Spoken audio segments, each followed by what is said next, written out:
मायके की रात वर्सेस ससुराल की रात। रात के 11 बजे हैं। बाहर उमस और भयंकर गर्मी है। गौरी रसोई के तवे के पास फर्श पर बिखरी हुई जली रोटियों के बीच बैठी हुई है। उसकी बड़ी मम्मी कल्लो जी हाथ में जलती हुई लकड़ी का जलता हुआ टुकड़ा लिए गुस्से से हाँफ रही हैं। चचेरे भाई निठल्ला और निकम्मा सोफे पर बैठकर हंस रहे हैं और बड़े पापा चतुर सिंह दरवाजे पर खड़े होकर कलाई घड़ियां देख रहे हैं। अरे ओ कल मुंही आंखें फूट गई थी क्या तेरी? या रोटी बनाई है या कोयला? यहाँ मुफ्त का ठूसने के लिए बैठी है? इस घर को धर्मशाला समझ रखा है क्या? बड़ी मम्मी माफ कर दो, चूल्हा बहुत तेज जल रहा था और उमस से चक्कर आ गया था, इसीलिए ध्यान नहीं रहा। मुझे मत मारो, बहुत दर्द हो रहा है। अरे कल्लो क्यों अपना खून जला रही है इस मनहूस के पीछे? इसके बाप के मरने के बाद से हमारे घर का तो सुख चैन ही छिन गया है। खिला खिला कर इसकी खाल मोटी करती है, तभी जुबान लड़ाती है। मम्मी ये ऐसे नहीं सुधरेगी, इसकी जुबान बहुत चलने लगी है आजकल। कल कह रही थी कि इसे आगे पढ़ाई करनी है, पढ़ लिख कर लाट साहब बनेगी महारानी। अरे पढ़ाई करेंगी? 9 दिन चढ़े 2.5 कोस। इससे घर का झाड़ू पोछा तो ठीक से होता नहीं है। चलिए शहर की मेम साहब बनने। 2 कोड़े मारो इसे। कल्लो जी गौरी के बाल पकड़कर उसे जोर से जमीन की तरफ धक्का देती है। गौरी का सिर रसोई के काउंटर से टकराता है। चूड़ियां टूट जाती हैं और वो दर्द से चीख पड़ती है और बेहोश हो जाती है। रात के 2 बजे उसे होश आया है। चतुर सिंह, कल्लो और दोनों बेटे अंदर ठंडी हवा में सो रहे हैं। गौरी के माथे से खून बह रहा है। वो हाथ में एक कटा हुआ पुराना तकिया सीने से चिपकाए उनके बंद दरवाजे के बाहर भयंकर उमस और पसीने में खड़ी है। ताई जी, मुझे बहुत तेज गर्मी लग रही है, क्या मैं आपके कमरे में सो जाऊं? अच्छा, हमारे कमरे में सोएगी? कहीं की महारानी पटरानी हो रही है? अच्छा, तो अब तू आधी रात को हमारी नींद खराब करके हमारी जगह सोने के सपने देख रही है? कहीं दिमाग सटिया तो नहीं गया तेरा? भाग यहाँ से। हे भगवान, कैसी है ये मेरी मायके की रात, जहाँ बाहर जून की भयंकर लू चल रही है, सब लोग अंदर सो रहे हैं और मैं, क्या मेरा कोई घर नहीं है? अरे ओ मनहूस की औलाद, अब यहाँ बाहर खड़ी होकर क्या भूतनी की तरह दरवाजे पर मंडरा रही है? जा नीचे उस कोठरी में जाकर मर। और हाँ, बाहर की ये लाइट बंद कर देना। बिजली का बिल क्या तेरे मरे हुए बाप के खाते से आएगा? बड़ी मम्मी, उस कोठरी में एक भी खिड़की नहीं है, घुट घुट कर दम निकल जाएगा मेरा, और वहाँ बहुत मच्छर है। मुझे यहीं फर्श पर। मम्मी, बाहर इसका भौंकना बंद करवाओ, हमारी नींद खराब हो रही है। ज्यादा नखरे दिखाए तो लात मार कर सीधे घर के बाहर फेंक दूंगा, फिर सड़क पर काटना अपनी रातें। कल्लो जी गौरी को जोर से धक्का देकर उस अंधेरे छोटे स्टोर रूम में धकेल देती है और बाहर से लोहे की भारी कुंडी चढ़ा देती है। स्टोर रूम में बंद होते ही गौरी घुटनों के बल बैठ जाती है। मच्छरों का झुंड उसके चेहरे पर मंडराने लगता है और पसीने से भीग जाती है। काश उस दिन दादा दादी ने मुझे इनके साथ में नहीं भेजा होता, मेरी इतनी बुरी जिंदगी नहीं होती। ये मच्छर, ये गर्मी, ये भगवान, मेरा क्या होगा? क्या मेरी रातें ऐसी दर्दनाक रहेंगी? रोते रोते गौरी की आंख लग जाती है। अगली सुबह 5 बजे कल्लो जी चीखती हुई अपने कमरे से आती है। अरे ओ महारानी, जा जाकर हैंडपंप से पानी लेकर आ। मेरे बच्चों को गर्मी हो रही है, परेशान हो रहे हैं, और यहाँ पर महारानी को आराम परवाने से फुर्सत नहीं है। अब जा जाकर बाल्टी भर कर लेकर आ। जी ताई जी। सुबह के 6 बज रहे हैं। गौरी नीली प्लास्टिक की भारी बाल्टी हाथ में लिए बाहर हैंडपंप से पानी भरकर ला रही है। उसकी आंखों के नीचे काले घेरे और दोनों पैरों और हाथों पर मच्छरों के काटने के बड़े बड़े लाल निशान उभरे हुए हैं। पड़ोस की विमला चाची हाथ में चाय का कप लिए अपनी गैलरी से ये सब देख रही हैं। अरे ओ कल्लो रानी, जरा बाहर तो आ रही, देखना जरा अपनी इस भतीजी गौरी के हाथ पैर। इतने मोटे मोटे फोड़े कैसे पड़ गए इसके पूरे शरीर पर, जैसे किसी ने मधुमक्खी का छत्ता छोड़ दिया हो इस बेचारी पर। अरे विमला चाची, क्या बताएं तुम्हें, ये गौरी जो है ना, पूरे घर की मिठाई अकेले ही सफा चट कर जाती है अंदर बैठ के। अब तुम तो जानती हो, जिसका खून इतना मीठा होगा उसे तो मच्छर ज्यादा काटेंगे ही ना। सारा खून चूस गए इसके। देखो, हमारे निठल्ला निकम्मा को तो एक मच्छर भी नहीं छूता। हाँ चाची, मुझे अच्छे से पता है कि इस घर में किसका खून मीठा है और किसकी जुबान कड़वी है, जो रात दिन मेरे जीवन में जहर घोल रही हैं। अच्छा, हमें तो लगा कि बेचारी को रात भर कोठरी में बंद करके मच्छरों से कटवाती हूँ। चलो मिठाई कम खिलाया करो फिर। अपने घर का देखो, हमारे घर की चिंता मत करो। चोरी का माल मोरी में ही जाता है, जितनी मिठाई चुराएगी उतने मच्छर तो काटेंगे ही। कल्लू जी विमला के अंदर जाते ही गौरी का कान पकड़कर उसे अंदर खींचती हैं। ओ कलमुही मनूस, बाहर खड़े होकर तमाशा मत दिखा, अंदर जाकर सीधे चूल्हा फूक। दोपहर के 2 बजे हैं। सूरज की सीधी और तीखी धूप खुले आंगन में पड़ रही है। जमीन का फर्श तवे की तरह तप रहा है। अरे ओ कामचोर, सीधे इस तपते फर्श पर घुटनों के बल बैठ और पूरे आंगन का पोछा लगा। बड़ी मम्मी छाले पड़ गए हैं पैरों में, थोड़ी देर छांव में बैठ जाने दो। अरे ज्यादा जुबान मत लड़ा, चुपचाप काम कर, नहीं तो रात को दाने दाने को तरसा दूंगा। तपती धूप में गौरी छत का पोंछा लगाती है और पसीने में भीगती हुई दिन भर काम में लगी रहती है। शाम के 7 बजे हैं। निठल्ला और निकम्मा गौरी को दोनों हाथों से पकड़कर घसीट कर ला रहे हैं। वो उसे घर के कोने में बने एक छोटे अंधेरे स्टोर रूम की तरफ ले जा रहे हैं, जहां कबाड़ भरा है। बहुत रो रही थी ना दोपहर में, आज तेरी आवाज इस कोठरी से बाहर नहीं जानी चाहिए। छोड़ो मुझे, बड़े बाबू बचाओ। बैठिया अंधेरे में, आज रात का खाना बंद है तेरा। निठल्ला निकम्मा गौरी को कमरे में बंद करके लोहे की भारी कुंडी चढ़ाकर ताला बंद कर देते हैं। अंदर से गौरी के दरवाजा पीटने की दबी दबी आवाज आती है। न रात के 1:30 बजे है। आसमान में बिजली कड़क रही है पर हवा बिल्कुल बंद है। निठल्ला और निकम्मा स्टोर रूम का ताला खोलकर गौरी को बालों से पकड़कर खींचते हुए सीढ़ियों से ऊपर खुली छत पर लाते हैं। नीचे कोठरी में तेरे रोने की आवाज से पापा की नींद खराब हो रही थी। आज की पूरी रात तू इसी तपती हुई छत पर काटेगी। भैया ऊपर बहुत मच्छर है, हवा भी नहीं चल रही, मेरा दम घुट जाएगा, मुझे नीचे सीढ़ियों में सो जाने दो। चुपचाप पड़ी रहे यहाँ पे, सुबह 5 बजे नीचे आकर पानी भरना है, याद रखना। छत का दरवाजा बाहर से बंद हो जाता है। गौरी अकेली पसीने से लथपथ मच्छरों के झुंड के बीच छत पर घुटनों में सिर छिपाकर सुबक रही है। अगले दिन दोपहर के 3 बज रहे हैं। बाहर जून की चिलचिलाती धूप और भयंकर गर्मी है। रसोई के कोने में एक स्टील की थाली में सूखी फफूंद लगी बासी रोटियां रखी हैं। गौरी पसीने से पूरी तरह भीगी हुई है और उसने ताई कल्लो जी के जबरदस्ती करने पर ऊन का भारी सर्दियों वाला स्वेटर पहन रखा है। बड़ी मम्मी, भगवान के लिए मुझ पर तरस खाओ। जून का महीना, इस भारी स्वेटर में मेरा दम घुट रहा है, बहुत पसीने आ रहे हैं मुझे दूसरे कपड़े दे दो। अरे ओ महारानी, नए कपड़े क्या तेरे लिए आसमान से टपकेंगे? गर्मियों के कपड़े फट गए तो क्या इन सर्दियों के कपड़ों का अचार डालेगी? चुपचाप पहन इसे, नहीं तो धूप में खड़ा कर दूंगी। ज्यादा नखरे मत कर, ले चुपचाप ये रोटी खा और बर्तन मांजने बैठ। भैया ये 3 दिन पुरानी बासी रोटी, इसमें से बदबू आ रही है, मुझसे नहीं खाई जाएगी। खानी तो यही पड़ेगी, नहीं तो आज का क्या अगले 2 दिन का दाना पानी बंद कर दूंगा। हमारी मम्मी के दिए कपड़ों और खाने पीने में मीन वेग निकालती है। तभी चतुर सिंह कमरे से बाहर आकर कड़कड़ाते हुए चिल्लाते हैं। निठल्ला निकम्मा, इसका रोना धोना बंद कराओ। जरा सा काक क्या कह दिया जैसे पहाड़ टूट पड़ा इस पर। इसे ले जाकर वापस कोठरी में बंद करो, इसकी अकल भी ठिकाने आएंगी। उस भयंकर गर्मी में भारी स्वेटर पहने गौरी को निठल्ला और निकम्मा जबरदस्ती धक्का देकर फिर से उस अंधेरी कोठरी में डाल देते हैं। गर्मी और भारी कपड़ों के कारण गौरी का चेहरा लाल पड़ चुका है। वो बेहोश होने की हालत में फर्श पर गिर जाती है। तभी कल्लो जी के फोन पर गांव से राजेश्वरी जी का फोन आता है। कल्लो जी तुरंत गौरी को घसीट कर अपने पास लाती हैं। उसके बाल पीछे से कसकर पकड़ लेती हैं। हेलो, अरे हाँ माँ जी, पाए लागू। हाँ सब ठीक ठाक है शहर में। गौरी? हाँ, गौरी तो मेरे पास ही बैठी है, बड़े लाड प्यार में है। हाँ कल्लो बहू, ज्यादा हमारी गौरी से बात तो कराओ, बड़े दिन हो गए उसकी आवाज सुने। ठीक से तो है ना मेरी बच्ची? ले बात कर, और याद रखना अगर एक शब्द भी उल्टा सीधा मुंह से निकाला तो तेरी खाल उधेड़ दूंगी। हाँ दादी, मैं बिल्कुल ठीक हूँ। बड़ी मम्मी मुझे बहुत प्यार से रखती हैं, रोज अपनी पसंद का खाना खिलाती हैं। आप अपनी सेहत का ध्यान रखना। गौरी बेटा सुनो, शहर के बड़े रईस देव प्रकाश अग्रवाल जी के बेटे आकाश का रिश्ता आया है तुम्हारे लिए। बहुत बड़ा खानदान है, वो लोग लड़की देखना चाहते हैं, इसलिए हम भी कल सुबह तक शहर आ रहे हैं, वहीं बैठकर बात पक्की करेंगे। गौरी के हाथ से फोन छूटकर सोफे पर गिर जाता है। वो डर और घबराहट से थर थर कांपने लगती है। चतुर सिंह तुरंत फोन काटकर आगे आते हैं। अरे बाप रे कल्लो, ये क्या सुन रहा हूं मैं? है? अगर माँ बाबूजी कल सुबह यहाँ आ गए और उन्होंने गौरी का ये हाल देख लिया, ये फटे पुराने कपड़े और चेहरे पर मार के निशान और मच्छरों के चकत्ते, तो छोटे भाई के गांव वाली सारी जायदाद हमारे हाथ से निकल जाएगी। वो सब गौरी के नाम कर देंगे। मम्मी, इस कलमुई का रिश्ता इतने बड़े अग्रवाल खानदान में कैसे हो सकता है? वो तो शहर के सबसे बड़े रईस हैं। तुम सब चुप रहो, अभी 2 दिन का समय हमारे पास। भागते चोर की लंगोटी ही सही, इस शादी के बहाने हम गांव की सारी प्रॉपर्टी पहले अपने नाम करवा लेंगे। चतुर सिंह जी, तुम अभी इसके हुलिया को सुधारने का बंदोबस्त करो, वरना हमारा पूरा खेल बिगड़ जाएगा। कल्लू जी की बात सुनकर निठल्ला और निकम्मा कुटिलता से हंसने लगते हैं।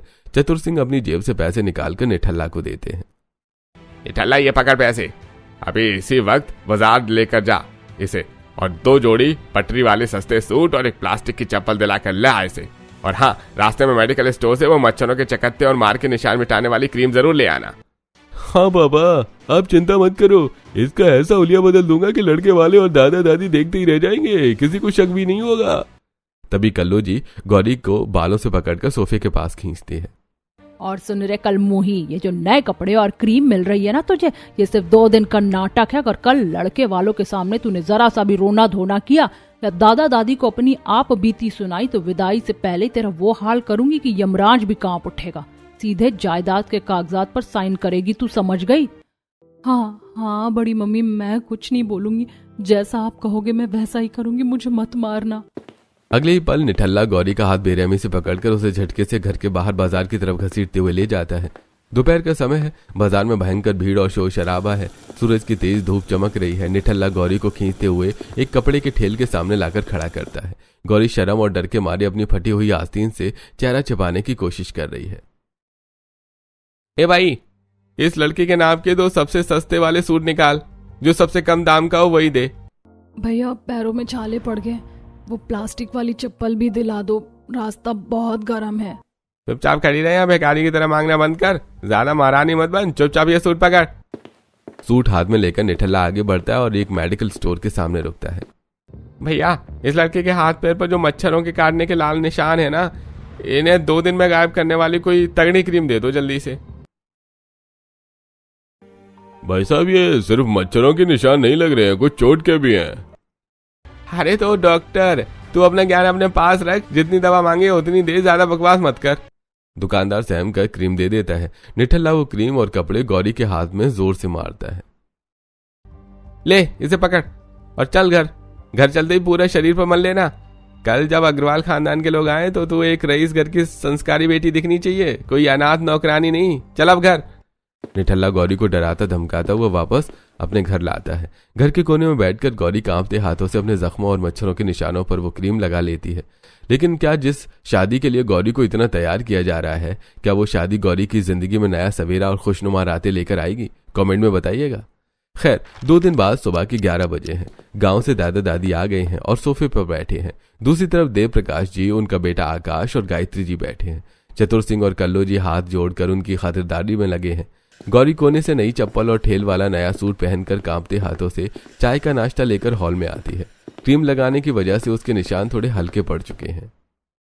आइए आइए देव प्रकाश दी, धन्य भाग हमारे जो आप जैसे बड़े रईस हमारे घर आए। हमारी गौरी तो साक्षात गाय है, सुबह से रसोई में ही आपके लिए पकवान बना रही थी। हाँ समझी जी, हमारी बच्ची बहुत सुघड़ है। माँ बाप के जाने के बाद इसकी बड़ी मम्मी ने इसे अपनी सगी बेटी की तरह पाला, कोई कमी नहीं छोड़ी। आपकी बात बिल्कुल सच लग रही है राजेश्वरी जी, लड़के के चेहरे पर ही संस्कार दिख रहे हैं। वैसे हमारे बेटे आकाश को लड़की से अकेले में थोड़ी बात करनी थी, अगर आप लोगों की इजाजत हो तो। अरे हाँ, क्यों नहीं। निठल्ला निकम्मा, जरा आकाश बाबू और गौरी को अंदर कमरे में लेकर जाओ, आराम से बात करने दो। आकाश और गौरी अकेले बात करने आए हैं। निठल्ला दरवाजे के बाहर खड़ा होकर खिड़की से गौरी को आंखें दिखा रहा है। गौरी थर थर कांप रही है। गौरी, तुम इतना कांप क्यों रही हो? मुझसे डरो मत, मैं कोई भूत नहीं हूं। क्या तुम इस शादी से खुश हो? तुम्हारी हाँ है ना? अगर मैंने इस अमीर लड़के को ना कह दिया तो बड़ी मम्मी विदाई से पहले मेरी जान ले लेंगी, और अगर हाँ कह दिया तो कम से कम इस नरक जैसे मायके और इन भयानक तड़पती रातों से हमेशा के लिए पीछा छूट जाएगा। गौरी, तुम्हारे माथे पर ये कैसा निशान है? तुम ठीक तो हो ना? हाँ जी, मैं ठीक हूँ, बस कल रसोई में चक्कर आ गया था। मेरी तरफ से इस शादी के लिए हाँ है। आकाश उसकी सादगी और सहमी हुई आंखों को देखकर मुस्कुरा देता है। उसके बाद दोनों की शादी पक्की हो जाती है। कुछ समय बाद शहर के एक नॉर्मल मैरिज हॉल में आकाश गौरी के गले में मंगलसूत्र पहना रहा है और उसकी मांग में सिंदूर भर रहा है। फेरे खत्म होते ही विदाई से ठीक पहले चतुर सिंह और कल्लू जी गौरी को कोने वाले कमरे में खींच ले जाते हैं। चतुर सिंह की जेब में गांव की जायदाद के कागजात हैं। चल रे कलमुई, बहुत बड़े घर की रानी बन गई ना तू। अब चुपचाप इस अंगूठे पर स्याही लगा और गांव की सारी जमीन हमारे नाम ट्रांसफर कर। अगर 1 सेकंड की भी देरी की तो तेरे इस पति को यहीं ठिकाने लगा दूंगा। जल्दी कर, बाहर गाड़ी खड़ी है तेरी, चमड़ी जाए पर दमड़ी ना जाए। अपने बाप की जायदाद हमारे नाम कर, तभी तू इस घर की दहलीज पार करेगी। गौरी कांपती उंगलियों से उन कागजात पर अपने अंगूठे का निशान लगा देती है। ये लीजिए, ले जाइए सब कुछ, पर भगवान के लिए मुझे छोड़ दीजिए, मुझे यहाँ से जाने दीजिए। कागजात हाथ में आते ही कल्लू और चतुर सिंह बनावटी तौर पर रोते हुए गौरी को विदा करते हैं। गौरी बिना रोई कार में बैठती है। रात के 10:30 बजे हैं। अग्रवाल निवास के बाहर पूरा परिवार खड़ा है।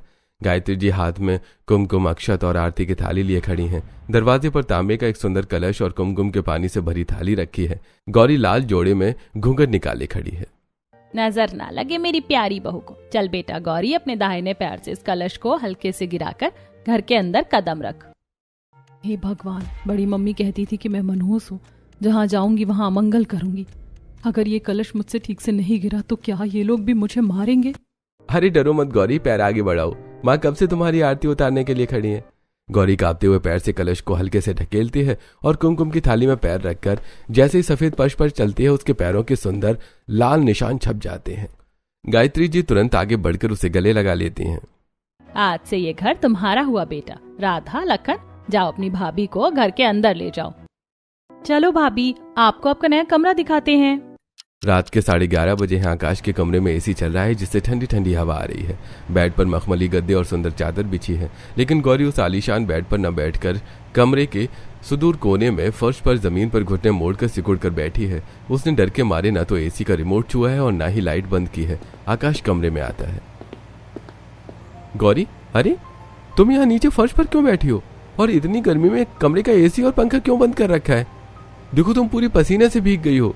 मुझे माफ कर दीजिए, मुझसे बहुत बड़ी गलती हो गई। मैं आपके इस कीमती बेड को गंदा नहीं करना चाहती थी। मुझे बस इस कोने में फर्श पर ही सो जाने दीजिए। मैं कोई आवाज नहीं करूंगी, प्लीज मुझे मारना मत। अरे पागल हो क्या गौरी? तुम मेरी पत्नी हो, इस घर की लक्ष्मी हो। ये बेड, ये कमरा, ये सब कुछ तुम्हारा ही है। तुम्हें यहाँ फर्श पर सोने की कोई जरूरत नहीं है। आकाश उसे सहारा देकर फर्श से उठाता है और बड़े प्यार से मखमली बेड पर बिठाता है। उसके बाद आकाश अलमारी खोलकर उसमें सजे सुंदर कपड़े दिखाते हुए मुस्कुराता है। ये देखो अलमारी, इसमें जितने भी नए सूट और साड़ियां हैं वो सब मम्मी ने खास तुम्हारे लिए खरीदे हैं। जाओ पहले बाथरूम में जाकर फ्रेश हो जाओ, तुम्हें बहुत आराम मिलेगा। गौरी डरते झिझकते हुए आलीशान बाथरूम में जाती है जहां शावर से ठंडा ठंडा पानी गिर रहा है। जब वो कपड़े बदलकर बाहर आती है तो कमरे की ठंडी एसी की हवा उसके चेहरे को छूती है। अरे आ गई तुम? आज तो बहुत ज्यादा गर्मी है ना बाहर। अच्छा हुआ तुमने कपड़े चेंज कर लिए। चलो आओ यहाँ पर, मैंने एसी चला दिया है, तुम आराम से सो जाओ। क्या मैं इस पलंग पर एसी की हवा में मैं यहाँ सोऊंगी? हाँ गौरी, अब से ये कमरा तुम्हारा भी तो है। आओ चलो यहाँ पर सो जाओ। आकाश के कहने पर गौरी बेड पर लेट जाती है और अपने मायके की तड़पती रातों को याद करते हुए गौरी अपने ससुराल में पहली रात बिना किसी खौफ के चैन की नींद सो जाती है। अगली सुबह 10 बज चुके हैं। अचानक घड़ी में अलार्म बजता है। अलार्म की आवाज सुनते ही गौरी हड़बड़ा कर उठती है। हे भगवान, अब क्या होगा? अब यहाँ भी मेरी बेरहमी से पिटाई होगी। मैं इतना देर तक सो ली, बड़ी मम्मी को पता चला तो नहीं। गौरी जोर जोर से रोने और खुद का सिर पीटने लगती है। उसकी चीखें सुनकर गायत्री, राधा और लखन दौड़ते हुए कमरे में आते हैं। गौरी बेड से उतरकर सास गायत्री जी के पैर पकड़ लेती है और बिलख बिलख कर रोने लगती है। माँ जी, मुझे माफ कर दो, मुझसे बहुत बड़ा पाप हो गया। मैं सुबह लेट उठी हूँ, मुझे थप्पड़ मत मारना, मुझे धूप में तपती छत पर मत निकालना, मेरे बाल मत खींचना, प्लीज बड़ी मम्मी की तरह मेरी चमड़ी मत उधेड़ना, मैं अभी सारा काम कर दूंगी। अरे चुप हो जा मेरी बच्ची, चुप हो जा, रोते नहीं है। घी का घड़ा कभी फूटा नहीं करता। तू इस घर की लक्ष्मी है, तुझे यहाँ कोई हाथ भी नहीं लगाएगा। हाँ भाभिया, बिल्कुल मत डरो, हमारे घर में कोई सुबह जल्दी नहीं उठता। आप जब तक चाहे सो सकती हैं। मैं आपके लिए गरम गरम पोहा और चाय ऊपर कमरे में ही ला रही हूँ। अरे सुनो भाभी, ये आकाश भैया बहुत खड़ूस दिखते हैं पर है नहीं। अगर इन्होंने आपको जरा सा भी डराया ना तो मुझे बताना, मैं और माँ मिलकर इनकी क्लास लगा देंगे। अपनी सासू माँ की ममता और पूरे परिवार का प्यार देखकर गौरी की आंखों के आंसू थम जाते हैं। गौरी धीरे धीरे शांत होती है। तभी आकाश कमरे में दाखिल होता है। माँ क्या हुआ? गौरी रो क्यों रही है? तुम्हारी तबीयत तो ठीक है ना गौरी? आकाश, जरा अपनी पत्नी के हाथ और पीठ के निशान देखो। ये बच्ची आज सुबह लेट क्या उठी, इसके दिल का खौफ बाहर आ गया। ये हमसे भीख मांग रही है कि इसे धूप में मत भेजना, इसके बाल मत खींचना। उस चतुर सिंह और कल्लो ने इस बच्ची को जानवर बनाकर रखा था। क्या ये लोग इतना गिर सकते हैं? हाँ, लेकिन वो बाद में देखेंगे। पहले इस बच्ची को देखते हैं। बेटा तू नहा ले, हल्के कपड़े पहन ले, फिर नीचे आ जा। जी ठीक है मम्मी जी। सुबह के 10:30 बजे हैं। सासू माँ गायत्री जी रसोई में खड़ी हैं। गौरी हिचकिचाती हुई रसोई के दरवाजे पर खड़ी होती है। गायत्री जी के हाथ में गरम गरम पोहे की प्लेट और चाय का कप है। अरे गौरी आ गई बेटा, चल पहले गरम गरम पोहा खा और चाय पी। माँ जी, मायके में अगर रात को जरा सी भी देर से सोऊं तो सुबह 4 बजे ही बड़ी मम्मी लात मार कर उठा देती थी। कहती थी कि मुफ्त की रोटियां तोड़ती है, पहले सारा काम कर। आज पहली बार सुबह की धूप देखकर भी मुझे डर नहीं लग रहा। वो मायके की काली रातें थी मेरी बच्ची, उन्हें भूल जा। अब तू ससुराल की रातों को याद रखना बस। गायत्री जी खुद अपने हाथों से गौरी को पहला निवाला खिलाती हैं। नाश्ता करने के बाद सासू माँ और आकाश उसे लेकर लिविंग रूम में आते हैं। लिविंग रूम में पूरा परिवार बैठा है। फोन पर गांव से दादा हरिप्रसाद और दादी राजेश्वरी वीडियो कॉल पर हैं। गौरी हिचकिचाते हुए दादा दादी से बात कर रही हैं। गौरी बेटा कैसी है तू? ससुराल में सब ठीक तो है ना? हाँ दादी, यहाँ सब बहुत अच्छे हैं। मुझे मखमली गद्दे पर सुलाते हैं, एसी वाले कमरे में रखते हैं। मायके जैसी तकलीफ यहाँ नहीं है। अरे मायके जैसी तकलीफ मतलब? अरे चतुर सिंह और कल्लो ने तेरे साथ क्या किया गौरी? सच सच बता बेटा। दादाजी, जब माँ पापा गुजर गए और मैं अपना झोला लेकर ताऊ जी के घर आई थी, तब से लेकर शादी की आखिरी रात तक मुझे कभी चैन की नींद सोने नहीं दिया गया। विदाई की रात को भी बड़ी मम्मी ने मेरा गला दबाने की कोशिश की थी और जबरदस्ती अंगूठा लगवा लिया था। गौरी रोते हुए उठकर अंदर चली जाती है। दादा दादी एकदम शॉक्ड रह जाते हैं। अरे राजेश्वरी, अरे दाल में कुछ काला नहीं, पूरी दाल ही काली है। उस चतुर सिंह और कल्लो ने हमसे झूठ बोला कि वो गौरी को अपनी बेटी की तरह रखते हैं। हमें तुरंत शहर जाकर सच का पता लगाना होगा। दोस्तों, गौरी के माता पिता की मौत के बाद उसके सगे ताऊ और ताई ने उसके साथ जो बर्ताव किया, क्या समाज में अनाथ लड़कियों के साथ ऐसा वाकई होता है?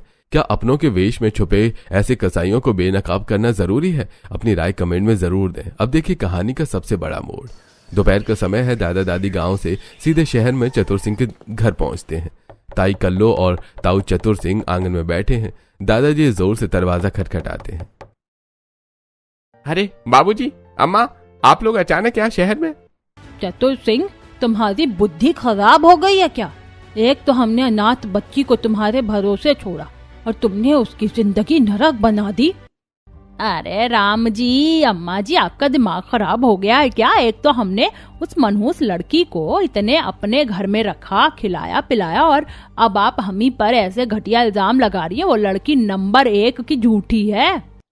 तभी शोर सुनकर पड़ोस की एक औरत दीवार के पास आकर खड़ी हो जाती है। अरे अम्मा जी, ये कल्लो सरासर झूठ बोल रही है। हमने अपनी आंखों से देखा है। जेठ के तपते महीनों की रात हो या कड़कड़ाती ठंड की रात, ये कल्लो गौरी को घर से बाहर निकाल देती थी। वो बच्ची हाथ में तकिया लेकर बाहर खड़ी रोती रहती थी।